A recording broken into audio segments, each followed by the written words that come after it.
Yəməndə qənimətlər qalır, düzdür? Xəbər göndərirlər ki, Peyğəmbər sallallahu aleyhi və səlləmə qənimətləri bölmək lazımdır. İmam Əlini göndərir. İmam Əlini göndərəndə orada Əli radiyallahu anhu biraz özü üçün istifadə edir qənimətlərdən. Bəzi sahabələrdə incili yaranır. İncillər Əlidən. Yaxşı qarşılamırlar bu hadisəni. Əl-mühim səbəb budur yəni. Gəlib çatanda, hamısı qarşılaşanda o Qədir Xumda Peyğəmbər sallallahu aleyhi və səlləmə söhbət çatır ki, Əlidən incilirlər. Orada deyir ki, Əli haqlıydı, yəni haqq edib. Özünə istifadə edib, düz edib. Əli olar. Amma incili qalıb axı, düzdür?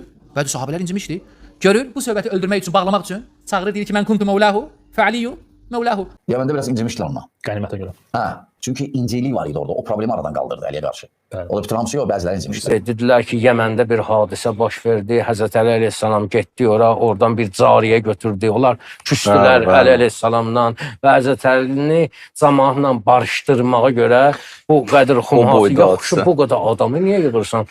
O Yəməndə kimlər olub? 100 nəfər, 50 nəfər. Onlarla söhbətimizi həll edin, qutarsın geçsin. Bir-bir nə ehtiyac var bunlara gətirib beyyət elətdirirsən bir-bir. Özə bir-bir. O da kimə eləyir bunu? O Peyğəmbər ki, bir kişiyə əziyyət verməmək üçün əbasını kəsib dururdu.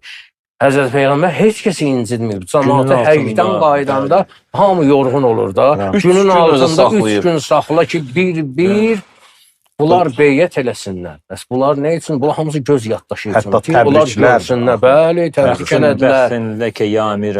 Qadınların beyyətini alması. Bunlar bu qədər cəmaat. Bunun Yəmənlə nə əlaqəsi var? Bu məntiqli olmur.